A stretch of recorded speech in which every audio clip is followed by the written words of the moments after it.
എല്ലാവർക്കും സിനിമാ മേനിയക്കിൻ്റെ പുതിയൊരു വീഡിയോയിലേക്ക് സ്വാഗതം. ഞാൻ ഇന്നലെ ഒരു ഗംഭീര സിനിമ കണ്ടു. ഒരു സൈഫൈ സർവൈവൽ സിനിമ. ഗംഭീര ട്വിസ്റ്റ്, ഗംഭീര ടെറൈൻ, ഗംഭീര മേക്കിംഗ്, അങ്ങനെ എല്ലാം കൊണ്ടും ഒരു വേറെ ലെവൽ ഐറ്റം. പക്ഷേ ഇതെല്ലാവർക്കും പറ്റുന്ന ഒരു സിനിമയല്ല. ഇത് എത്രത്തോളം പേർക്ക് ഇത് കണക്റ്റ് ആവും എന്നൊന്നും എനിക്കറിയില്ല. പക്ഷേ സൈഫൈ ലവേഴ്സിന് ഇതെന്തായാലും ഇഷ്ടപ്പെടും. കാരണം ഇതിനകത്ത് കാണിക്കുന്ന ആ ഒരു സൈഫൈ എലമെൻറ്റ് കുറച്ചേ കാണിക്കുന്നുള്ളൂ അത്. പക്ഷെ കാണിക്കുന്നിടത്തോളം അത് ഗംഭീരാണ്. ഒരു സ്ത്രീ കുറേ മഞ്ഞ് മലകൾക്കിടയിൽ കുടുങ്ങിപ്പോകുന്നു. പിന്നീട് എന്ത് സംഭവിച്ചു എന്നുള്ളത് നിങ്ങൾ കണ്ടറിയാം. അപ്പോൾ ഈ സിനിമയുടെ പേരാണ് ദി ഒക്യുപ്പൻ്റ്. ഇക്കൊല്ലത്തെ ഏറ്റവും പുതിയ ചിത്രമാണ്. പിന്നെ മറ്റൊരു കാര്യം പറയാനുള്ളത്, നമ്മൾ കഴിഞ്ഞ ദിവസം ഇട്ടൊരു വീഡിയോ, അതായത് വോൾ ടു വോൾ എന്ന് പറയുന്ന ഒരു കൊറിയൻ പടം, അത് നല്ല അന്തസ്സായിട്ട് കോപ്പിറൈറ്റ് അടിച്ചു പോയി. അതുകൊണ്ട് തന്നെ അത് ഡിലീറ്റ് ചെയ്യേണ്ടി വന്നു. അതിലിപ്പോൾ ഒന്നും ചെയ്യാൻ പറ്റില്ല. കാരണം 29 മിനിറ്റ് ആയിരുന്നു വീഡിയോ. ആ 29 മിനിറ്റും നെറ്റ്ഫ്ലിക്സ് കോപ്പിറൈറ്റ് അടിച്ചു വെച്ചിട്ടുണ്ട്. അപ്പോൾ എല്ലാവരും ഒന്ന് ക്ഷമിക്കുക. അപ്പോൾ ഞാൻ കൂടുതൽ പറഞ്ഞ് ലേഖാക്കുന്നില്ല, നേരെ സിനിമയിലേക്ക് കടക്കാം. മഞ്ഞ് മൂടിക്കിടക്കുന്ന മലയും ഗുഹയും കാണിച്ചുകൊണ്ടാണ് ഈ കഥയുടെ ആരംഭം. ആ ഗുഹക്കകത്തായിട്ട് കല്ലുകൾ തമ്മിൽ ഒരയുന്ന ഒരു സൗണ്ട് കേൾക്കാനുണ്ട്. അവിടെ വെച്ച് സീൻ കട്ടായിട്ട് അടുത്ത സീനിൽ കാണിക്കുന്ന രണ്ട് സിസ്റ്റേഴ്സിനെയാണ്, ബെത്തും അവളുടെ അനിയത്തി ആബിയും. ഇവർ രണ്ടുപേരും ഭയങ്കര ബോണ്ടായിരുന്നു. അങ്ങനെ എല്ലാം ഹാപ്പി ആയിട്ട് പോകുമ്പോഴാണ് ബെത്തിന് ക്യാൻസർ ബാധിക്കുന്നത്. അതും രക്ഷിക്കാൻ പറ്റാത്ത സ്റ്റേജിൽ എത്തിയിട്ടുണ്ട് കാര്യങ്ങൾ. ആബിക്ക് മുമ്പിൽ വെറും 2 ചോയ്സ് മാത്രമാണുള്ളത്. ഒന്നില്ലെങ്കിൽ തൻ്റെ ചേച്ചിയെ മരണത്തിലേക്ക് വിട്ടുകൊടുക്കുക. അവസാന സ്റ്റേജ് ആയതുകൊണ്ട് തന്നെ അത്രയും വേദനയിലാണ് ബെത്ത്. സോ ആബിയുടെയും അവളുടെ അച്ഛൻ്റെയും കൺസെൻറ്റ് ഉണ്ടെങ്കിൽ ബെത്തിൻ്റെ വേദനയിൽ നിന്ന് അവളെ മോചിപ്പിക്കാൻ പറ്റും. ഇനി രണ്ടാമത്തെ ചോയ്സ്, അതാണ് എക്സ്പെരിമെൻ്റൽ ട്രീറ്റ്മെൻറ്റ്. അറിയാലോ, രക്ഷപ്പെടാൻ വെറും 50-50 ചാൻസ് മാത്രമാണുള്ളത്. എന്നാൽ ഈ ഒരു ട്രീറ്റ്മെൻറ്റിന് ഇവർക്ക് അഫോർഡ് ചെയ്യാൻ പറ്റാത്ത അത്രയും കുറേ ക്യാഷ് വേണം. എന്തായാലും തൻ്റെ സിസ്റ്ററിനെ മരണത്തിലേക്ക് വിട്ടുകൊടുക്കാൻ ആബിക്കാവില്ലായിരുന്നു. അതുകൊണ്ട് തന്നെ രണ്ടാമത്തെ മാർഗത്തിന് വേണ്ടി അവളങ്ങ് ഇറങ്ങിത്തിരിച്ചു, പണം. അങ്ങനെ ജിയോളജിസ്റ്റായ ആബി തൻ്റെ ടീമിനെയും വെച്ച് യുറേനിയം കണ്ടെത്താൻ ജോർജിയൻ കോക്കസസിൽ മൈനിങ് തുടങ്ങി. ഈ ജോർജിയൻ കോക്കസസിനെ കുറിച്ച് പറയാനാണെങ്കിൽ യൂറോപ്പിൻ്റെയും ഏഷ്യയുടെയും ഇന്റർസെക്ഷനാണ് ജോർജിയ, മുൻ സോവിയറ്റ് റിപ്പബ്ലിക്. കോക്കസസ് പർവ്വത ഗ്രാമങ്ങളും കരിങ്കടൽ ബീച്ചുകളും ഇവിടെയുണ്ട്. 12ാം നൂറ്റാണ്ടിലെ വിശാലമായ ഗുഹാശ്രമമായ വാഡ്സയ്ക്കും പുരാതന വീന് വളരുന്ന കക്കേത്തിക്കും ഇത് പ്രശസ്തമാണ്. അങ്ങനെ മൈനിങ് എല്ലാം തകൃതിയിട്ട് പോകുന്നു. ഈ മൈനിങ് ഇവർ നടത്തുന്നത് റഷ്യൻ ബോർഡറിന്റെ തൊട്ടടുത്താണ്. എന്തായാലും യുറേനിയം പോയിട്ട് ഒന്നും കിട്ടുന്നില്ല. അങ്ങനെ ഇരിക്കുമ്പോഴാണ് തൻ്റെ അച്ഛൻ വിളിക്കുന്നത്. എല്ലാം നിർത്തിയിട്ട് നാട്ടിലോട്ട് വരാനാണ് അങ്ങേര് പറഞ്ഞുകൊണ്ടിരിക്കുന്നത്. തൻ്റെ മകളുടെ വേദന കണ്ട് അങ്ങേർക്ക് സഹിക്കാൻ പറ്റുന്നില്ല. ആബിയും കൂടെ ഇല്ലെങ്കിൽ അങ്ങേര് തളർന്നു പോകും. പക്ഷേ ആബി വരാൻ കൂട്ടാക്കുന്നില്ല. തൻ്റെ ചേച്ചിയെ രക്ഷിച്ചേ പറ്റുള്ളൂ. അങ്ങനെ ഇരിക്കുമ്പോഴാണ് ആബിയും ആബിയുടെ ഫ്രണ്ടായ സാമും കൂടെ ഒരു കാടിന്റെ സൈഡിലായിട്ട് തപ്പിക്കൊണ്ടിരിക്കുന്നത്. അവിടുത്തെ മണ്ണിന്റെ സാമ്പിൾസും കാര്യങ്ങളൊക്കെ ടെസ്റ്റ് ചെയ്യുന്നു. സ്റ്റിൽ നോ രക്ഷ. അപ്പോഴാണ് ആബി ആ കാട്ടിലോട്ട് പോകാൻ തയ്യാറാവുന്നത്. എന്നാൽ സാം അങ്ങ് തടുക്കുന്നു. കാരണം ആ കാട് ഇവരുടെ സെക്ടർ അല്ല. പിന്നെ പോരാത്തിന് എന്തൊക്കെയാണ് കാടിനകത്ത് ഉണ്ടാവാന്നൊന്നും പറയാൻ പറ്റില്ല. സോ പോവണ്ടെന്നാണ് സാം പറയുന്നത്. പക്ഷേ ആബി വിട്ടുകൊടുക്കുന്നില്ല. രണ്ടും കൽപ്പിച്ച് അകത്തോട്ട് പോകുന്നു. അവിടെ വെച്ചിട്ടാണ് വിചിത്രമായിട്ടുള്ള ഒരു കാഴ്ച ആബി അങ്ങ് കാണുന്നത്. ഒരു കറുത്ത കല്ല്. തൻ്റെ ജിയോളജി ലൈഫിൽ ഇന്നേ വരെ കണ്ടിട്ടില്ലാത്തൊരു പ്രത്യേക സ്ട്രക്ചറുള്ള കല്ല്. ചുരുക്കി പറഞ്ഞ സംതിങ് എക്സ്ട്രോഡിനറി. സോ ആ കല്ലങ്ങെടുക്കുന്നു കൂടുതൽ ടെസ്റ്റിനായിട്ട്. 37 ഡിഗ്രി സെൽഷ്യസ് ആണ് അതിൻ്റെ ബോഡി ടെമ്പറേച്ചർ. അങ്ങനെ ഈ സമയത്താണ് അച്ഛൻ വിളിക്കുന്നത്. അച്ഛൻ തൻ്റെ മകളെ വേദനയിൽ നിന്ന് രക്ഷിക്കാനുള്ള കൺസെൻറ്റ് കൊടുത്തു ഹോസ്പിറ്റലിന്. അതായത് ബെത്തിൻ്റെ ജീവൻ ഇല്ലാണ്ടാക്കാൻ. ഇത് കേട്ടേക്ക് വേണ്ടാന്നൊരു 100 പ്രാവശ്യം പറയുന്നുണ്ട് ആബി. എന്നാൽ അപ്പോഴാണ് അവിടുത്തെ ലൈറ്റും സിഗ്നലും വൈഫൈയും എല്ലാം കട്ടാവുന്നത്. ചുരുക്കി പറഞ്ഞ ഒരു ബ്ലാക്ക് ഔട്ട്. അങ്ങനെ ആബി ആ കല്ലും കൊണ്ട് നേരെ വീട്ടിലോട്ട് പോകുന്നു. അവൾക്ക് എത്രയും പെട്ടെന്ന് അച്ഛൻ്റെ അടുത്തോട്ട് എത്തിയേ പറ്റുള്ളൂ. ഈ മൈനിങ് ഏരിയയിൽ നിന്ന് നേരെ ടിബിലിസി എന്ന് പറയുന്ന സ്ഥലത്തോട്ടാണ് പോകുന്നത്. ഇവർക്ക് എമർജൻസി ആയിട്ട് വീട്ടിലോട്ട് എത്താനായിട്ട് ചോപ്പർ ഉണ്ടാവും. അതിനകത്താണ് വീട്ടിലോട്ട് പോകുന്നത്. ഇവർ പോകുന്നതാണെങ്കിൽ റഷ്യൻസ് 15 വർഷം മുമ്പ് ഒക്യുപ്പൈ ചെയ്ത സ്ഥലത്തിൻ്റെ തൊട്ടടുത്തൂടെയാണ്. അങ്ങനെ പൊക്കോണ്ടിരിക്കുന്ന സമയത്താണ് ഒരു പ്രത്യേകതരം പ്രതിഭാസം ആബി അങ്ങ് കാണുന്നത്. കുറേ ബ്ലാക്ക് പാർട്ടിക്കിൾസ് ആകാശത്തോടെ പറന്നു നടക്കുന്നു. എന്താ സംഭവം എന്നൊന്നും മനസ്സിലാവുന്നില്ല. പെട്ടെന്നാണ് ഈ പാർട്ടിക്കിൾസ് ചോപ്പറിന് നേരെ വരുന്നത്. അതോടുകൂടെ ഹെലികോപ്റ്ററിൻ്റെ എഞ്ചിൻ ഫെയിലിയർ ആവുന്നു. അവർക്കൊന്നും ചെയ്യാൻ പറ്റുന്നില്ല. അങ്ങനെ ആ ചോപ്പർ ക്രാഷ് ആവുന്നു. അങ്ങനെ കുറച്ച് സമയം കഴിഞ്ഞു. എന്തോ ഒരു ഭാഗ്യത്തിന് സാരമായ പരിക്കുകളോടുകൂടെ ആബി രക്ഷപ്പെട്ടു. എന്നാൽ ഇവരുടെ കോ പൈലറ്റ് ആണെങ്കിൽ മരിക്കുകയും ചെയ്തു. മെയിൻ പൈലറ്റിനാണെങ്കിൽ ഗുരുതരമായിട്ടുള്ള പരിക്കുമുണ്ട്. ഇനി എത്ര നേരത്തേക്ക് അയാൾ ജീവനോട് ഇരിക്കുമെന്നുള്ളത് ഒരുറപ്പും പറയാൻ പറ്റില്ല. അങ്ങനെ ആബി പുറത്തിറങ്ങി ഹെൽപ്പ് എന്നും പറഞ്ഞ് അലറുന്നുണ്ട്. എന്നാൽ ചുറ്റിനും കാടും മലയും മഞ്ഞും മാത്രമാണ് അവൾ കാണുന്നത്. അങ്ങനെ പൈലറ്റ് പറഞ്ഞ അനുസരിച്ച് റേഡിയോസ് എല്ലാം ട്രൈ ചെയ്യുന്നു. പക്ഷെ അതുകൊണ്ടൊന്നും യാതൊരു കാര്യം ഉണ്ടായിരുന്നില്ല. അങ്ങനെ ആബി ഹെലികോപ്റ്ററിനകത്തുണ്ടായിരുന്ന മാപ്പും കോമ്പസും വെച്ച് ചെക്ക് ചെയ്യുന്നു. അതുപ്രകാരം തൊട്ടടുത്തുള്ള റൂട്ടിലോട്ട് എത്താൻ 3 ദിവസത്തെ യാത്രയുണ്ട്. അങ്ങനെ അന്ന് രാത്രി കിട്ടാവുന്ന സാധനം കൊണ്ട് വലിയൊരു തീ ഉണ്ടാക്കുന്നു. എന്നാൽ രാവിലെ വരെ ആ തീ കത്തിയെന്നല്ലാണ്ട് ഒരാൾ പോലും തീനെ ശ്രദ്ധിച്ചിട്ടില്ല. അങ്ങനെ ഇരിക്കുമ്പോഴാണ് ആ പൈലറ്റ് അങ്ങ് മരിച്ചു പോകുന്നത്. ഇതൊക്കെ കണ്ടിട്ടാകെ പാനിക് ആവുകയാണ് ആബി. അവൾക്ക് എന്താ ചെയ്യേണ്ടതെന്ന് മനസ്സിലാവുന്നില്ല. ആകെ കൂടെ ഉണ്ടായിരുന്നത് ഈ പൈലറ്റ് മാത്രമാണ്. അങ്ങേരും കൂടെ മരിച്ചപ്പോൾ അവൾ അങ്ങ് കയ്യിന്ന് പോകുന്നു. അങ്ങനെ കുറേ നേരത്തെ കരച്ചിലിന് ശേഷം ഒന്ന് മയങ്ങുന്നു. എന്തായാലും മയക്കത്തിന് ശേഷം അവളൊരു തീരുമാനമെടുത്തു. എന്ത് ചെയ്തിട്ടാണേലും വേണ്ടില്ല, എത്രയും പെട്ടെന്ന് റോഡ് കണ്ടെത്തിയേ പറ്റുള്ളൂ. അങ്ങനെ മാപ്പ് പ്രകാരമുള്ള 3 ദിവസത്തെ യാത്രക്ക് അവൾ തയ്യാറായി. ഹെലികോപ്റ്ററിനകത്തുണ്ടായിരുന്ന map, first aid, flare, gun, food എന്ന് വേണ്ട സകലമാന സാധനം എടുക്കുന്നു. അങ്ങനെ ബാഗും പാക്ക് ചെയ്ത് ഇറങ്ങാൻ നിൽക്കുമ്പോഴാണ് ചോപ്പറിനകത്തുനിന്ന് ഒരു സൗണ്ട് വരുന്നത്. അതും ഒരു റേഡിയോയുടെ സൗണ്ട്. അവൾ പിന്നെ ഒന്നും നോക്കിയില്ല, മെയിൻ റേഡിയോ എടുത്ത് നോക്കുന്നു. എന്നാൽ അതിനകത്ത് നല്ല സൗണ്ട് വരുന്നത് മരിച്ച പൈലറ്റിൻ്റെ വോക്കി ടോക്കി എന്നാണ്. അങ്ങനെ അത് കൈക്കലാക്കുന്നു, റെസ്പോണ്ട് ചെയ്യാൻ നോക്കുന്നു. ഒരു കറക്റ്റ് സമയത്താണ് അതിൻ്റെ ബാറ്ററി അങ്ങ് തീരുന്നത്. സോ എത്രയും പെട്ടെന്ന് ചാർജ് ചെയ്യണം. അങ്ങനെ ചാർജ് ചെയ്യാനായിട്ട് ചോപ്പറിൻ്റെ മാനുവൽ എടുക്കുന്നു. എന്നിട്ട് മെയിൻ ബാറ്ററി കണ്ടെത്തുന്നു. എന്നിട്ട് ഈ ചോപ്പറിൻ്റെ ബാറ്ററി വെച്ച് ഈ റേഡിയോ അങ്ങ് ചാർജ് ചെയ്യുന്നു. അങ്ങനെ റേഡിയോ ഓണായി. പക്ഷേ ഏത് ചാനലിൽ നിന്നാണ് നേരത്തെ സൗണ്ട് വന്നതെന്നുള്ളത് അവൾക്കൊരു ഐഡിയ ഇല്ല. അങ്ങനെ ഓരോ ചാനലും മാറ്റി മാറ്റി നോക്കുന്നു. എന്നാൽ കൃത്യം 4ാമത്തെ ചാനൽ എത്തിയപ്പോൾ അവൾ എടുത്തു വെച്ച ആ കല്ലിൻ്റെ മേളിൽ നിന്ന് എന്തൊക്കെയോ സൗണ്ട് വരുന്നു. ഒരു തരം കോൺട്രാക്റ്റ് ആവുന്നത് പോലത്തെ ഒരു സൗണ്ട്. പക്ഷെ ഇതൊന്നും ആബി കേൾക്കുന്നില്ല കേട്ടാ. എന്നാൽ ആ ഒരു സൗണ്ടിനോടൊപ്പം ജോൺ എന്ന് പറയുന്ന ഒരാൾ റെസ്പോണ്ട് ചെയ്യുന്നു. ഈ ജോൺ ആണെങ്കിൽ ഒരു റഷ്യനൊന്നുമില്ല, ഇവളെ മനസ്സിലാക്കാൻ പറ്റുന്ന ഇവളുടെ രാജ്യക്കാരൻ തന്നെയാണ്. അത് കേട്ടേക്ക് ആബി അങ്ങ് ഹാപ്പി ആവുന്നു. പക്ഷെ ആ ഹാപ്പിനെസ് അധികം നേരം നീണ്ടു നിന്നില്ല. കാരണം ഇവളുടെ സെയിം അവസ്ഥ തന്നെയാണ് ജോണിനും. അങ്ങേരുടെ ഫ്ലൈറ്റും ക്രാഷായിട്ട് കുടുങ്ങിയിരിക്കുകയാണ് ജോൺ. അതും അങ്ങേർക്ക് അനങ്ങാൻ പറ്റുന്നില്ല. എന്തിൻ്റെ ഇടയിൽ കാല് കുടുങ്ങിയിരിക്കുകയാണ്. ഒന്ന് അനങ്ങാൻ ശ്രമിച്ചാൽ ചിലപ്പോൾ ബ്ലീഡിങ് ആരംഭിക്കും. ചുരുക്കി പറഞ്ഞ ആബിയുടെ പോലെ ലൊക്കേഷൻ അറിയാണ്ട് പെട്ടിരിക്കുന്ന ഒരു മനുഷ്യൻ, അതാണ് ജോൺ. ഇതൊക്കെ കേട്ടേക്ക് അവൾക്കാണെങ്കിൽ ഭ്രാന്ത് കയറുന്നു. ഉണ്ടായിരുന്ന ഏക പ്രതീക്ഷ ഇല്ലാണ്ടായി. എന്തായാലും ആബിക്ക് ഒരു കാര്യം മനസ്സിലായി, ഈ ജോൺ അത്ര ദൂരത്തൊന്നുമല്ലുള്ളത്. ഇത് മനസ്സിലാവാൻ കാരണം വേറെ ഒന്നുമില്ല, ഇവർ സംസാരിച്ചുകൊണ്ടിരിക്കുന്ന റേഡിയോക്ക് അധികം റേഞ്ച് കിട്ടില്ല. സോ അത്യാവശ്യം അടുത്തുള്ള ആൾ തന്നെയാണ് ജോൺ. അങ്ങനെ ആബി ചോദിക്കുകയാണ്, അല്ല ജോൺ, നിന്റെ ഫ്ലൈറ്റ് ക്രാഷ് ആവുന്നതിന് തൊട്ട് മുമ്പ് എന്തൊക്കെയാണ് കണ്ട്? മരങ്ങളും പിന്നെ ഒരു ലേക്കും കണ്ടു. ഇത് കേട്ടേക്ക് ആബി മാപ്പ് എടുത്ത് ലേക്കിൻ്റെ ലൊക്കേഷൻ നോക്കുന്നു. അങ്ങനെ ഒരു വിധത്തിൽ ലേക്കിൻ്റെ ലൊക്കേഷൻ കിട്ടി. പക്ഷെ ഒരു പ്രശ്നമുണ്ട്. തൊട്ടടുത്തുള്ള റോഡിലോട്ട് എത്തണമെങ്കിൽ സൗത്തിലോട്ടാണ് പോകേണ്ടത്. ഇങ്ങേരി കിടക്കുന്നത് നോർത്തിലും. പക്ഷെ അടുത്തുള്ള ജോണാണ് കേട്ടാ. ഒരു 30 കിലോമീറ്റർ യാത്രയുണ്ട്. അതിനേക്കാൾ കൂടുതലാണ് സൗത്തിലേക്ക്. അങ്ങനെ ജോൺ പറയാണ്, എൻ്റെ മെയിൻ റേഡിയോ യൂസ് ചെയ്യാൻ പറ്റില്ല. മരത്തിൻ്റെ ഇടയിൽ കുടുങ്ങിയിട്ട് അതിൻ്റെ എൻ്റെനക്ക് ചെറിയൊരു പ്രശ്നം. ഇത് കേട്ടേക്ക് ആബി പറയാണ്, ജോൺ, സൗത്തിലാണ് റോഡ്, പക്ഷെ അങ്ങോട്ടേക്ക് എത്താൻ നല്ല സമയമെടുക്കും. നീയാണിപ്പോൾ അടുത്തുള്ളത്, ഞാൻ അങ്ങോട്ട് വരാം, നിൻ്റെ എൻ്റെനെ ശരിയാക്കാം. സോ നമുക്ക് നിൻ്റെ റേഡിയോ യൂസ് ചെയ്തിട്ട് റെസ്ക്യൂ ടീമിനെ വിളിക്കുകയും ചെയ്യാം. ഇതൊക്കെ കേട്ടേക്ക് ജോൺ ആണെങ്കിൽ വേണോന്നാണ് ചോദിക്കുന്നത്. കാരണം കറക്റ്റ് ലൊക്കേഷനൊന്നും നിങ്ങൾക്ക് അറിയില്ല. കോമ്പസും മാപ്പും വെച്ച് വെറുതെ ചാൻസ് എടുക്കണമെന്നാണ് ചോദിക്കുന്നത്. പക്ഷേ ആബി ഉറപ്പിച്ചു. അങ്ങനെ ജോണിനെ രക്ഷിക്കാനായിട്ട് ആബി മുന്നോട്ട് പോകുന്നു. വളരെ ടഫായിട്ടുള്ള വഴിയിലൂടെയാണ് പുള്ളിക്കാരത്തി പൊയ്ക്കൊണ്ടിരിക്കുന്നത്. ഈ ഒരു സമയത്തും ജോൺ ആണെങ്കിൽ വേണ്ടാന്നൊരു 100 പ്രാവശ്യം പറയുന്നുണ്ട്. കാരണം മാപ്പ് അനുസരിച്ച് സൗത്ത് ഭാഗം ഇവരുടെ രാജ്യം തന്നെയാണ്. പക്ഷെ നോർത്ത് ഭാഗം ഇവർക്ക് ഒട്ടും അറിയാത്തൊരു ഭാഗമാണ്. ചിലപ്പോൾ റഷ്യൻസ് ഒക്യുപ്പൈ ചെയ്തിട്ടുള്ള ടെറിട്ടറീസ് ഉണ്ടാവും.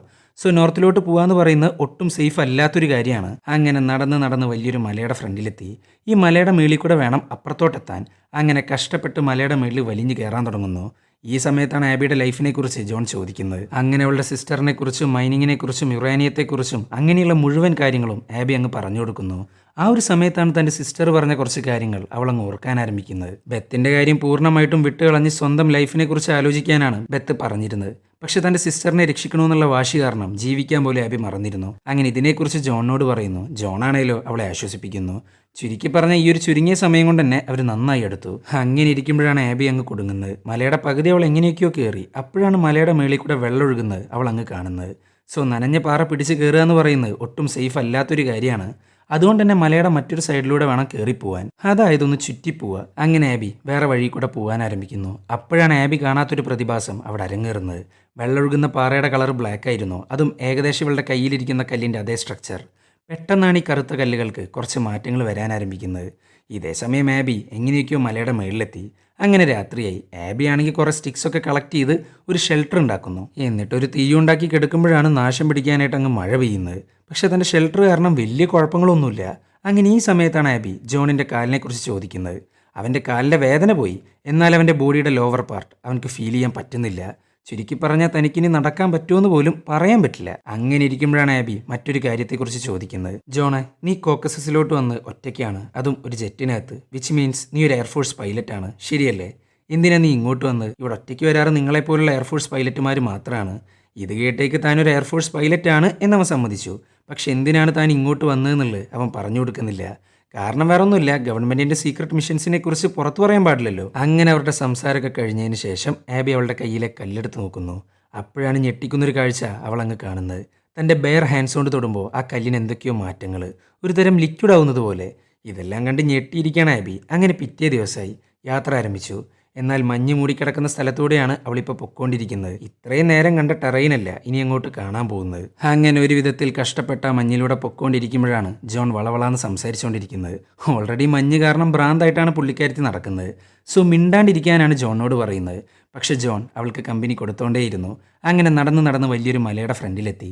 എന്നാൽ നേരത്തെ കയറിയതിനേക്കാൾ കുറച്ച് കഷ്ടപ്പാടാണ് ഇതിൻ്റെ മുകളിൽ വലിഞ്ഞു കയറാൻ. സോ ജോൺ അവളോട് തിരിച്ചു പോകാനാണ് പറയുന്നത്. പക്ഷെ തിരിച്ചു പോക്ക് ഒട്ടും പ്രാക്ടിക്കലായിട്ടുള്ളൊരു കാര്യമില്ല. ഓൾറെഡി കുറേ ദൂരം വന്നു, 30 കിലോമീറ്റർ എന്നൊക്കെ പറഞ്ഞിട്ട് അതിൻ്റെ അപ്പുറത്തോട്ടായിട്ടുണ്ട്. സോ ഇനി തിരിച്ചു പോകുന്നതിനേക്കാൾ ഫാർ ബെറ്ററാണ് ജോണിൻ്റെ അടുത്തോട്ട് പോല്. അവൾക്ക് എത്രയും പെട്ടെന്ന് ബെത്തിൻ്റെ അടുത്ത് എത്തിയേ പറ്റുള്ളൂ. അതിന് ഏറ്റവും നല്ല മാർഗ്ഗമാണ് ജോണിൻ്റെ അടുത്തെത്തല്. ആബി, നീ പറയുന്നൊന്ന് മനസ്സിലാക്ക്. നിനക്ക് എല്ലാവരെയും രക്ഷിക്കാനൊന്നും പറ്റില്ല. എൻ്റെ പൊന്നു ജോണെ, എനിക്ക് അഡ്വൈസ് അല്ല വേണ്ടത്, എൻകറേജ്മെൻ്റ് ആണ്. നിന്നെക്കൊണ്ട് പറ്റും എന്നുള്ള വാക്കുകളാണ്. എന്നും പറഞ്ഞ് റിസ്ക് എടുത്ത് മലയുടെ ഹാഫ് കയറി. എന്നാൽ മുന്നോട്ട് പോകാൻ അവളെ കൊണ്ട് പറ്റുന്നില്ല. പക്ഷേ ആബി വിട്ടുകൊടുക്കുന്നില്ല. അങ്ങനെ കയറി മലയുടെ അവസാന ഭാഗത്തി. എന്നാൽ ഇത്രയും നേരം കയറിയതുപോലെയല്ല, ഗ്രിപ്പ് കിട്ടുന്നില്ല. സോ കയ്യിലുണ്ടായിരുന്ന ഒരു പ്ലെയറിൻ്റെ സഹായത്തോടു കൂടെ കയറാൻ ശ്രമിക്കുന്നു. എന്നാൽ യാതൊരു രക്ഷയില്ല. ആബിയെ ഹോൾഡ് ചെയ്യാൻ ആ പ്ലെയറിനെ കൊണ്ടാവില്ലല്ലോ. അവളാകെ പേടിച്ച് വിറച്ചിട്ടാണ് നിൽക്കുന്നത്. ഇനിയിപ്പോൾ മലയുടെ മുകളിൽ പിടിച്ചു കയറാൻ പറ്റിയ സാധനമൊന്നും ഇവളുടെ ബാഗിലില്ല. ആകെ കൂടിയുള്ള ആ കല്ല് മാത്രമാണ്. അങ്ങനെ ആ കല്ല് പുറത്തേക്ക് എടുക്കുന്നു. എന്നിട്ട് നേരത്തെ ചെയ്തതുപോലെ ബെയർ ഹാൻഡ്സ് കൊണ്ട് ഒന്നുകൂടെ തൊട്ട് വെക്കുന്നു. ആ ഒരു സമയത്ത് ആ കല്ലിൻ്റെ സ്ട്രക്ചറേ മാറാൻ തുടങ്ങുകയാണ്. ഒരു തരം നാനോ ടെക്നോളജി പോലെ. എന്തിന്? ഇവളുടെ കൈ പോകും തോറും ആ ഒരു ഷേപ്പിലോട്ട് മാറുകയാണ് ആ കല്ല്. അങ്ങനെ അതും വെച്ച് മലയുടെ മുകളിൽ കുത്തുന്നു. എന്നിട്ട് അതിൻ്റെ മുകളിൽ ഒരു കയറും കെട്ടി ചവിട്ടി കയറുന്നു. ആ കല്ല് പോകാൻ പാടില്ലല്ലോ, അതിനാണ് ആ കയറ് കെട്ടുന്നത്.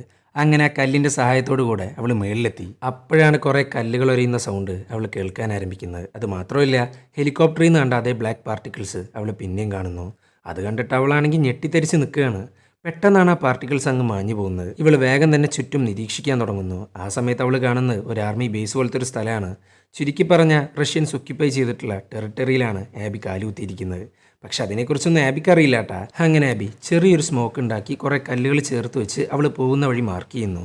എങ്ങാനും റെസ്ക്യൂ ടീം വന്നാൽ അവൾ എങ്ങോട്ടാണ് പോകുന്നതെന്നുള്ളത് അവർക്ക് മനസ്സിലാവണ്ടേ. അങ്ങനെ അവൾ നടന്ന് കുറേ കല്ലുകളുള്ള സ്ഥലത്ത് എത്തിയിട്ടുണ്ട്. അതിൽ കൂടെ പോകാമെന്ന് പറയുന്ന കുറച്ച് കഷ്ടപ്പാടാണ്. അങ്ങനെ ഒരു വിധത്തിൽ ഗ്രിപ്പ് ഉണ്ടാക്കി പൊക്കോണ്ടിരിക്കുമ്പോഴാണ് ജോൺ വിളിക്കുന്നത്. അതും അവൾ ഉണ്ടാക്കിയ സ്മോക്ക് കണ്ടിട്ട്. ആബി, നീ എന്താണ് ഈ കാണിക്കുന്നത്? ഇത് റഷ്യൻസിൻ്റെ സ്ഥലമാണ്. നീ സ്മോക്ക് ഇട്ട് വെറുതെ അറ്റൻഷൻ കൊടുക്കല്ലേ. നിന്നെ എങ്ങാനും കണ്ട അപ്പം തന്നെ വെടിവെച്ച് കൊല്ലുവര്. ഇത് കേട്ടേക്ക് ആബി പേടിക്കാൻ ആരംഭിക്കുന്നു. ഗ്രിപ്പും പോകുന്നു. പിന്നെ പറയണ്ടല്ലോ, ഇത്രയും നേരം കയറി വന്ന് വെറുതെയായി. അവൾ നേരെ താഴോട്ട് പോകുന്നു. പക്ഷെ പേടിക്കാനൊന്നുമില്ല. എന്നാൽ കാലിലായിട്ട് നല്ലൊരു പണി കിട്ടിയിട്ടുണ്ട്.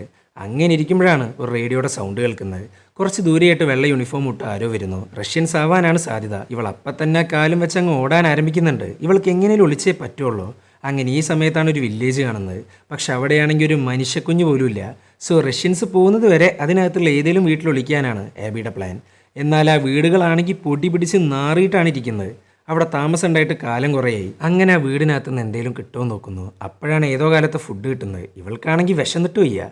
എന്നാൽ ഈ ഫുഡ് കഴിക്കാൻ പറ്റുമോ ഇല്ലേ ഒന്നും അറിയില്ല. എന്നാൽ വിശപ്പ് താങ്ങാൻ പറ്റാണ്ടായപ്പോൾ അതങ്ങ് കഴിക്കുന്നു. പക്ഷെ വായിലോട്ട് വെക്കാൻ പറ്റുന്നില്ല. അത്രയ്ക്കും പഴകിയിട്ടുണ്ട് ആ ഫുഡ്. അങ്ങനെ രാത്രിയായി. അവളുടെ കാലിൻ്റെ കാര്യമാണ് കുറച്ച് കഷ്ടം. അങ്ങനെ ഫസ്റ്റ് എയ്ഡ് ബോക്സ് എടുക്കുന്നു. അപ്പോഴാണ് അതിനകത്തുനിന്നൊരു മോർഫീൻ കിട്ടുന്നത്.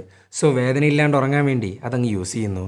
അപ്പോഴാണ് തൻ്റെ ചേച്ചിയുടെ കാര്യങ്ങളൊക്കെ അവൾ ഓർക്കാൻ ശ്രമിക്കുന്നത്. ബെത്തിൻ്റെ ഏറ്റവും വലിയ ആഗ്രഹമാണ് മരിക്കുന്ന ഈ സമയത്ത് അച്ഛനും ആബിയും കൂടെ ഉണ്ടാവണമെന്ന്. കാരണം മരിക്കുമെന്നുള്ളത് 100% ഉറപ്പാണ്. വെറുതെ എക്സ്പെരിമെൻ്റൽ ട്രീറ്റ്മെൻ്റ് എന്നും പറഞ്ഞ് പൈസ കളയാന്നല്ലാണ്ട് ഒരു ഉപകാരമില്ല. ബെത്താണെങ്കിൽ അത്രയും അധികം വേദനയിലാണ്. സോ ഉള്ള ടൈം തൻ്റെ ഫാമിലിയുടെ കൂടെ ചെലവഴിക്കാനാണ് ബെത്തിനിഷ്ടം. എന്നാൽ സത്യം പറഞ്ഞാൽ എല്ലാത്തിൽ നിന്നും ഒളിച്ചോടിക്കൊണ്ടിരിക്കുകയാണ് ആബി. തൻ്റെ ചേച്ചി ഈ അവസ്ഥയിൽ കാണാൻ അവൾക്ക് പറ്റുന്നില്ലായിരുന്നു. അതുകൊണ്ട് മാത്രമാണ് പൈസ എന്നും പറഞ്ഞ് അവൾ അലയുന്നത്. അങ്ങനെ പിറ്റേ ദിവസമായി. അപ്പോഴാണ് റഷ്യൻസിൻ്റെ റേഡിയോയുടെ സൗണ്ട് ആബി പിന്നെയും കേൾക്കുന്നത്.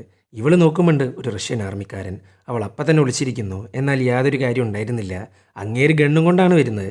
അങ്ങനെ ഇവർ രണ്ടുപേരും അങ്ങോട്ടും ഇങ്ങോട്ടും തോക്ക് ചൂണ്ടുന്നു. ആബി ആണെങ്കിൽ പാനിക്കായിട്ടാണ് ഇരിക്കുന്നത്. സോ അവളുടെ ഗണ്ണങ്ങ് പൊട്ടുന്നുണ്ട്. അതും റഷ്യക്കാരൻ്റെ കാലിനിട്ട്. എന്നിട്ട് അവൻ്റെ തോക്കൊക്കെ പിടിച്ചു വാങ്ങുന്നു. പക്ഷെ ഇങ്ങേരാണെങ്കിൽ ഐവൻ എന്നൊരു പേര് ഉറക്കെ വിളിച്ച് അലറുന്നുണ്ട്. ആരാണ് ഇവൻ, എന്താണ് ഇവൻ, ഒന്നും അറിയില്ല. അങ്ങനെ ആബി അയാളുടെ ബാഗ് പരിശോധിക്കുന്നു. അപ്പോഴാണ് ഞെട്ടിക്കുന്ന ഒരു കാഴ്ച അവൾ അങ്ങ് കാണുന്നത്. അവളുടെ കയ്യിലുള്ളത് പോലത്തെ ഒരു കല്ല് ഇങ്ങേരുടെ കയ്യിലുണ്ട്. ഇത് കണ്ട് ഞെട്ടിയിരിക്കുമ്പോഴാണ് റേഡിയോക്കകത്ത് ഇങ്ങേര് വിളിക്കുന്ന ഐവൻ സംസാരിക്കാൻ തുടങ്ങുന്നത്. ഈ ഐവൻക്കാണെങ്കിൽ ഇവൾ സംസാരിച്ചുകൊണ്ടിരിക്കുന്ന അതേ ജോണിൻ്റെ സൗണ്ട്. പിന്നെ പോരാത്തിന് റഷ്യൻ ഭാഷയിലാണ് ജോൺ സംസാരിച്ചുകൊണ്ടിരിക്കുന്നത്, ഐവൻ എന്ന പേരിലും. പക്ഷെ ഇതൊന്നുമല്ല ഇവിടുത്തെ ഹൈലൈറ്റ്. എന്താണോ ജോൺ ഇവളോട് സംസാരിച്ചിരുന്നത് അതേ സെയിം ഡയലോഗ്സ് തന്നെയാണ് ഇങ്ങേരി റഷ്യക്കാരനോടും പറഞ്ഞുകൊണ്ടിരിക്കുന്നത്. സോ അപ്പുറത്തിരുന്ന് സംസാരിക്കുന്ന ജോൺ ആരായാലും ശരി, അയാളെ ഇനി വിശ്വസിക്കാൻ പറ്റില്ല. അതുകൊണ്ട് ആ റേഡിയോ അങ്ങ് കളയുന്നുണ്ട് അവള്. എന്നിട്ട് ആബി അവളുടെ അവസ്ഥയെക്കുറിച്ചും ജോണിനെക്കുറിച്ചും ഇതുവരെ നടന്നിട്ടുള്ള മുഴുവൻ കാര്യങ്ങളെക്കുറിച്ചും റഷ്യക്കാരനോട് തുറന്നു പറയുന്നു. നോക്കുമ്പോൾ അങ്ങേരും ആബിയെ പോലെ പെട്ടുപോയതാണ് ഇവിടെ. ഇങ്ങേർക്കാണെങ്കിൽ ഇംഗ്ലീഷും അറിയില്ല, ആബിക്കാണെങ്കിൽ റഷ്യനും അറിയില്ല. പക്ഷെ ആംഗ്യ ഭാഷ കൊണ്ട് അവർ പിടിച്ചേക്കുന്നു. എടോ, എങ്ങനെയെങ്കിലും തൻ്റെ ബേസിലോട്ട് എന്നെ കൊണ്ടുപോകണം, എന്നിട്ട് തന്നെ രക്ഷിച്ചത് ഞാനാന്ന് പറയണം. സോ നമ്മൾ രണ്ടുപേരും സേഫ്. നീ സംസാരിച്ചുകൊണ്ടിരിക്കുന്ന ഇവൻ നമ്മളെ ചതിക്കുകയാണ്. ഇതൊക്കെ കേട്ടേക്ക് അങ്ങേർക്ക് കാര്യങ്ങളൊക്കെ മനസ്സിലായി. അങ്ങനെ ബുള്ളറ്റ് കൊണ്ട കാലുമായിട്ട് അവർ യാത്ര ആരംഭിച്ചു. പക്ഷെ ഇവർ പോകുന്ന വഴിയെന്ന് പറഞ്ഞാൽ കുറച്ച് പാടാണ് നടക്കാനൊക്കെ. അങ്ങനെ നടന്ന് ഒരു പുഴ ഐസായിട്ടുള്ളൊരു സ്ഥലത്തെത്തുന്നു. സൂക്ഷിച്ച് നടന്നില്ല എന്നുണ്ടെങ്കിൽ ഐസും തകർന്ന് അടിയിലോട്ട് പോകും. അങ്ങനെ ആബി അവളുടെ കയ്യിലുണ്ടായിരുന്ന കല്ലെടുത്ത് നോക്കുന്നു. നേരത്തെ ആ കല്ലിന്റെ രൂപം മാറിയിട്ടുണ്ടായിരുന്നല്ലോ, ഇപ്പൊ നോക്കുമ്പോണ്ട് നോർമൽ. അത് മാത്രമല്ല, ആ കല്ലെടുത്ത പാട് ആകാശത്ത് ആ പാർട്ടിക്കിൾസിന്റെ സൗണ്ട് പിന്നെ വരാൻ ആരംഭിക്കുന്നു. അത് കേട്ടേക്ക് ആബി ആ കല്ലങ്ങ് വലിച്ചെറിയുന്നു. അങ്ങനെ ഇവർ ഐസിന്റെ മേളിൽ കൂടെ നടക്കാൻ ആരംഭിക്കുന്നു. റഷ്യക്കാരനാണെങ്കിൽ വേണ്ടാന്നൊരു 100 പ്രാവശ്യം പറയുന്നുണ്ട്, പക്ഷെ ആര് കേൾക്കാൻ. അങ്ങനെ നടന്നുകൊണ്ടിരിക്കുന്ന സമയത്താണ് അങ്ങേര് ഐസ് തകർന്ന് അടിയിലോട്ട് പോകുന്നത്. ഇത് കണ്ട് പേടിച്ചു വരച്ച് നിൽക്കുകയാണ് ആബി. ഇനി അയാളെ നോക്കിയിട്ട് ഒരു കാര്യമില്ല. സോ ആബി മുന്നോട്ട് പോകാൻ ആരംഭിക്കുന്നു. പെട്ടെന്നാണ് അവൾ നിലത്തോട്ട് പോകുന്നത്. പക്ഷെ കഷ്ടപ്പെട്ട് പിടിച്ചു കയറുന്നു. എന്നാൽ ആ ഒരു കറക്റ്റ് സമയത്താണ് തണുത്ത കാറ്റ് വീശാൻ തുടങ്ങുന്നത്. കാലിൻ്റെ മേളിലുള്ള മുറിവ്, നനഞ്ഞിരിക്കുന്ന ശരീരം, തൻ്റെ സിസ്റ്ററിൻ്റെ മരണം, തൻ്റെ അവസ്ഥ, തണുപ്പ്, അങ്ങനെ എല്ലാം കൂടെ പുള്ളിക്കാരത്തിനെ കൊണ്ടെത്തിക്കുന്നത് വല്ലാത്തൊരു മെൻ്റൽ സ്റ്റേജിലോട്ടാണ്. അങ്ങനെ ഇരിക്കുമ്പോഴാണ് അവളുടെ ബാഗിനകത്തുള്ള റേഡിയോന്ന് ജോണിൻ്റെ സംസാരം പിന്നെയും കേൾക്കുന്നത്. ജോൺ എന്താണെന്നും എന്തിനാണ് ഇവളെ ഫോളോ ചെയ്യുന്നതെന്നും ഒരു ഐഡിയയും കിട്ടുന്നില്ല. സോ ആ റേഡിയോയുടെ ബാറ്ററി അങ്ങ് ഊരിക്കളയുന്നു. എന്നാൽ അപ്പോഴും ഉണ്ട് ജോണിന്റെ സംസാരം. പിന്നെ അവൾ ഒന്നും നോക്കിയില്ല, അങ്ങ് വലിച്ചെറിയുന്നു. ഈ സമയത്താണ് ജോൺ ഒരു കാര്യം പറയുന്നത്. എൻ്റെ ഫ്ലൈറ്റ് ക്രാഷ് ആയപ്പോൾ എൻ്റെ കൂടെ ഉണ്ടായിരുന്ന ക്രൂ ഓരോരുത്തരായിട്ട് ഇല്ലാണ്ടായി. അവസാനം ഞാൻ മാത്രമേ ജീവനോടെ ഉണ്ടായിരുന്നുള്ളൂ. പക്ഷെ അധികം നേരം അത് നീണ്ടു നിന്നില്ല. പതുക്കെ ഞാനും മരിക്കാൻ തുടങ്ങി. അങ്ങനെ അവസാനം ഞാൻ സ്വതന്ത്രനായി. ഇതൊക്കെ പറഞ്ഞുകൊണ്ടിരിക്കുമ്പോഴാണ് റെസ്ക്യൂ ടീം ഇവൾ നേരത്തെ ഇട്ട് വെച്ച സ്മോക്ക് കണ്ടിട്ട് അങ്ങോട്ട് വരുന്നത്. പക്ഷെ ഒന്ന് അലറാൻ പോലും പറ്റാത്തൊരവസ്ഥയിലാണ് ആബി. സോ ആ ചോപ്പറിന്റെ പിന്നാലെ പോകുന്നു. പക്ഷെ യാതൊരു കാര്യം ഉണ്ടായിരുന്നില്ല. ആബി ടയേർഡാവുന്നു, അവളുടെ ബോധം പോകുന്നു. പക്ഷെ അവൾ ചെന്ന് വീഴുന്നത് സിനിമയുടെ തുടക്കത്തിൽ കാണിച്ച അതേ ഗുഹയിലോട്ടാണ്. അവളുടെ കയ്യിലുണ്ടായിരുന്ന കല്ലുകൊണ്ടുള്ള ഒരു ഗുഹ. അങ്ങനെ ആ ഗുഹയിലുള്ള നീല വെള്ളത്തിലോട്ടാണ് അവൾ വീഴുന്നത്. അവളുടെ അരികിലായിട്ട് ദ്രവിച്ചു പോയൊരു ഡെഡ് ബോഡി ഉണ്ട്. പക്ഷെ അതിൻ്റെ മുക്കാൽ ഭാഗവും മറ്റേ ബ്ലാക്ക് കല്ലുകൊണ്ട് മൂടിയിരിക്കുന്നു. ഈ മരിച്ചാളുടെ ദേഹത്താണെങ്കിൽ ഒരു യൂണിഫോം ഉണ്ട്, അതും എയർഫോഴ്സിന്റെ. ആ യൂണിഫോമിന്റെ മുകളിലുണ്ട് മരിച്ചാളുടെ പേര് ജോൺ. സോ ഇത്രയും നേരം ഇവളുമായിട്ട് സംസാരിച്ചുകൊണ്ടിരുന്ന ജോൺ ഓൾറെഡി മരിച്ചിട്ട് കുറെ കാലമായി. പിന്നെ എങ്ങനെയാണ് ജോൺ ഇത്രയും നേരം വർത്താനം പറഞ്ഞിരുന്നത്? അങ്ങനെ ഈ സമയത്താണ് ആ വെള്ളത്തിന്റെ അടിയിൽ നിന്ന് ഇതേപോലെയുള്ള കറുത്ത കല്ലുകൾ ആബിയുടെ ശരീരത്തിലേക്ക് ചേരാൻ തുടങ്ങുന്നത്. പെട്ടെന്നാണ് അവൾക്ക് ബോധം വരുന്നത്. ആ സമയത്ത് അവിടെ ബോഡിയും ഇല്ല, നീല വെള്ളവും ഒന്നുമില്ല, കുറെ കറുത്ത കല്ലുകൾ മാത്രം. ഈ കല്ലുകളാണെങ്കിൽ ഫ്ലോട്ട് ചെയ്തുകൊണ്ടിരിക്കുകയാണ്. ഇതിൽ നിന്ന് അവൾക്ക് ഒരു കാര്യം മനസ്സിലായി, അവളുടെ ക്രാഷിന് പിന്നിലെ പാർട്ടിക്കിൾസ് ഇതേ കറുത്ത കല്ലുകളാണ്. അങ്ങനെ ഈ സമയത്താണ് ജോണിന്റെ ശബ്ദം കേൾക്കുന്നത്. ബാക്കിയുള്ളവരെ പോലെ നീയും ഇല്ലാണ്ടാവുന്ന ഞാൻ വിചാരിച്ച്, പക്ഷെ നീ കറക്റ്റായിട്ട് ഇങ്ങോട്ടെത്തി. എന്തിനാ നീ എന്നെ ഇങ്ങോട്ട് കൊണ്ടുവന്നത്? ഇത് കേട്ടേക്ക് ജോൺ കാര്യങ്ങളെല്ലാം വ്യക്തമാക്കി കൊടുക്കുന്നു. ഇൻആനിമേറ്റ് വേൾഡ് എന്ന് പറയുന്ന ഒരു റെൽമുണ്ട്. അതിനകത്ത് ജീവനില്ലാത്ത വസ്തുക്കൾക്കും മാറ്റേഴ്സിനും ജീവൻ കൊടുക്കും. അതായത് കല്ലുകൾ, വെള്ളം, അങ്ങനെയുള്ള വസ്തുക്കളുടെയും മാറ്റേഴ്സിൻ്റെയും ലോകം. അതൊരു സിസ്റ്റമാണ്. മനുഷ്യന്മാർക്ക് ഇന്നേ വരെ കണ്ടുപിടിക്കാൻ പറ്റാത്ത അത്രയും കോംപ്ലക്സ് ആയിട്ടുള്ളൊരു സിസ്റ്റം. ഒരു കാലത്ത് ജോൺ അവൻ്റെ ക്രൂവും കൂടെ ഒരു പ്ലെയിൻ ക്രാഷിൽ ഇവിടെ പെട്ടുപോകുന്നു. ആ ഒരു സമയത്ത് സർവൈവൽ എന്നൊരു ചോയ്സ് മാത്രമേ അവർക്ക് ഉണ്ടായിരുന്നുള്ളൂ. അങ്ങനെ ഇരിക്കുമ്പോഴാണ് ആബിക്ക് കിട്ടിയ പോലത്തെ ഒരു കല്ല് അവർക്കും കിട്ടുന്നത്. ആ കല്ല് എടുക്കാനായിട്ട് സ്വന്തമായിട്ടൊരു തീരുമാനം എടുത്താൽ പിന്നീട് അങ്ങോട്ട് തീരുമാനങ്ങൾ എടുക്കുന്നത് ആ കല്ലായിരിക്കും. സോ ജോൺ പോലും അറിയാണ്ട് അവൻ ഈ ഗുഹക്കകത്തോട്ടെത്തി. പക്ഷെ അവൻ്റെ ക്രൂ ഇല്ലാണ്ടായി. ഈ ഗുഹക്കകത്തുള്ള സിസ്റ്റം അങ്ങേർക്കൊരു പ്രിവിലേജ് കൊടുത്തു. 65 വർഷം ഇനിയും തനിക്ക് ജീവിക്കാൻ പറ്റും, അതും മരണത്തെ മുമ്പിൽ കണ്ടുകൊണ്ട്. തിന്നണ്ട, കുടിക്കണ്ട, ഉറങ്ങണ്ട, ഒന്നും വേണ്ട. ചുരുക്കി പറഞ്ഞാൽ ഇല്ലാണ്ടായി ലൈഫിൽ നിന്നൊരു ഒളിച്ചോട്ടം. അതേ സെയിം പ്രിവിലേജ് ആണ് ഇപ്പോൾ ആബിക്കും ഓഫർ ചെയ്യുന്നത്. അതായത് ഇവിടുത്തെ ഒക്യുപ്പൻ്റ് ആവുക. ഇതൊക്കെ പറയുന്ന സമയത്ത് ആ കല്ലുകളൊക്കെ കൂടി ചേർന്ന് ജോണിൻ്റെ ബോഡി അങ്ങ് ഫോം ആവാൻ തുടങ്ങുന്നു. അവൾ അപ്പം തന്നെ വേണ്ടാന്നും പറഞ്ഞ് ഓടാനാണ് ശ്രമിക്കുന്നത്. സോ ഇതിൽ നിന്ന് ഒരു കാര്യം വ്യക്തമാണ്, കുറച്ച് നേരത്തെ ഒരു വില്ലേജും അതേപോലെ റഷ്യൻ ആർമി ബേസും കണ്ടിരുന്നു. അവിടെ ഒന്നും ഒരു മനുഷ്യക്കുഞ്ഞു പോലും ഇല്ല. വിച്ച് മീൻസ് അവർക്കും ഈ കല്ല് കിട്ടിയിട്ടുണ്ടാവണം. ആ കല്ലെടുത്ത തീരുമാനപ്രകാരം പല കാരണങ്ങൾ കൊണ്ടും അവർ യാത്ര ആരംഭിച്ചിട്ടുണ്ടാവും. പക്ഷെ നമ്മളെ റഷ്യക്കാരൻ മരിച്ചതുപോലെ അവരെല്ലാവരും വരുന്ന വഴിക്ക് മരിച്ചിട്ടുണ്ടാവും. ചുരുക്കി പറഞ്ഞ ജോണിന് ശേഷം ആബി മാത്രമാണ് ഇങ്ങോട്ട് കറക്റ്റായിട്ട് എത്തിയിട്ടുള്ളത്. പക്ഷെ ആ ഒരു സിസ്റ്റവുമായിട്ട് മെർജ് ആവാൻ അവൾക്ക് യാതൊരു താല്പര്യമില്ല. എന്നാൽ അപ്പോഴാണ് ആ സിസ്റ്റം അവളുടെ മൈൻഡ് വെച്ച് കളിക്കാൻ തുടങ്ങുന്നത്. അവളുടെ മുമ്പിലോട്ട് ഇട്ടുകൊടുക്കുന്നത് സ്വന്തം വീടാണ്. അത് മാത്രമല്ല, കല്ലുകളെല്ലാം കൂടിച്ചേർന്ന് തൻ്റെ ചേച്ചിയുടെ രൂപമാവുന്നു. അതായത് ആ കല്ലുകൾ അവൾക്ക് വേണ്ടി നിർമ്മിച്ചെടുത്ത ഒരു പുതിയ ലോകം.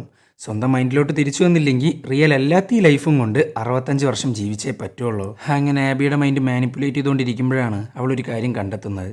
ഇവളുമായിട്ട് സംസാരിച്ചുകൊണ്ടിരിക്കുന്ന ബെത്തിന് ക്യാൻസർ ബാധിച്ചിട്ടില്ല. അതിൽ നിന്ന് അവൾക്ക് ഒരു കാര്യം മനസ്സിലായി, ആബി ഇപ്പോൾ കണ്ടുകൊണ്ടിരിക്കുന്ന ബെത്ത് റിയൽ അല്ല എന്നുള്ള കാര്യം. ഇത്രയും കഷ്ടപ്പെട്ട് ഒരു ദിവസം ബെത്തിന്റെ ലൈഫ് നീട്ടിക്കിട്ടാൻ വേണ്ടിയിട്ടാണ്. പക്ഷെ അവൾക്ക് മനസ്സിലായി ഒരു ദിവസം ബെത്തിന്റെ കൂടെ ഉണ്ടാവലാണ് ബെത്തിന് വേണ്ടതെന്ന്. അങ്ങനെ ബെത്ത് പറഞ്ഞതുപോലെ വിട്ടുകളയാൻ റെഡി ആയിട്ടിരിക്കുമ്പോഴാണ് ജോണിന്റെ സൗണ്ട് പിന്നെയും വരുന്നത്. നീ ഇപ്പം എന്താ ചെയ്യാൻ പോകുന്നത്? പിന്നെ തണുപ്പിലോട്ട് തന്നെ ഇറങ്ങാനാണോ പ്ലാൻ? അതിനേക്കാൾ നല്ലൊരു ലൈഫായിരിക്കും നിനക്കിവിടെ. പക്ഷെ എന്തൊക്കെ പറഞ്ഞിട്ടും ആബി റിയാലിറ്റിയെ ഫേസ് ചെയ്യാൻ റെഡിയാവുന്നു. ഇനി അങ്ങോട്ട് ഒളിച്ചോട്ടല്ല, ലൈഫിനെ നേരിടലാണ്. സോ അവരൊറ്റ ഡിസിഷൻ കാരണം ആ കല്ലുകൾക്കോ ഗുഹക്കോ ഒന്നും ചെയ്യാൻ പറ്റുന്നില്ല. അങ്ങനെ അവൾ പൊരുതി റിയാലിറ്റിയിലേക്ക് തിരിച്ചു വന്നു. പെട്ടെന്നാണ് എല്ലാം ബാക്ക് ടു നോർമലാവുന്നത്. ഗുഹയില്ല, കല്ലുകളില്ല, ഒന്നുമില്ല. ചുരുക്കി പറഞ്ഞാൽ കറുത്ത കല്ലുകൾ കൈവശം വെക്കുന്നവർക്ക് മാത്രമാണ് ഈ ഒരു ലൊക്കേഷൻ കണ്ടെത്താൻ സാധിക്കുള്ളൂ. അങ്ങനെ ഈ സമയത്താണ് നേരത്തെ കണ്ട റെസ്ക്യൂ ടീം അങ്ങോട്ടെത്തുന്നത്. അവൾ അപ്പം തന്നെ ഫ്ലെയർ പൊട്ടിക്കുന്നു. ഇത്രയും നേരത്തെ മെൻ്റൽ സ്റ്റേജ് കാരണമാണ് ഫ്ലെയറിൻ്റെ കാര്യമൊന്നും ഓർമ്മയില്ലാണ്ടിരുന്നത്. അങ്ങനെ എല്ലാം അവസാനിച്ചു. അവൾ തിരിച്ച് നാട്ടിലെത്തി. എന്നിട്ട് തൻ്റെ ചേച്ചിയുടെ അവസാന നിമിഷങ്ങളിൽ അവളും പങ്കുചേരുന്നു. പക്ഷെ ഇപ്പോഴും ഇവൾ സഞ്ചരിച്ച ചോപ്പറോ അതിനകത്തുണ്ടായിരുന്ന പൈലറ്റുമാരുടെ ബോഡിയോ കണ്ടെത്താൻ ഇതുവരെ സാധിച്ചിട്ടില്ല. ഈ ഒരു പോയിന്റ് വെച്ചിട്ടാണ് ഈ ഒരു സിനിമ അങ്ങ് എൻഡ് ചെയ്യുന്നത്. അപ്പോൾ വീഡിയോ ഇഷ്ടപ്പെട്ടാൽ ലൈക്ക് ചെയ്യുക. കൂടുതൽ വീഡിയോകൾക്കായി ചാനൽ സബ്സ്ക്രൈബ് ചെയ്യുക. അപ്പോൾ ബൈ.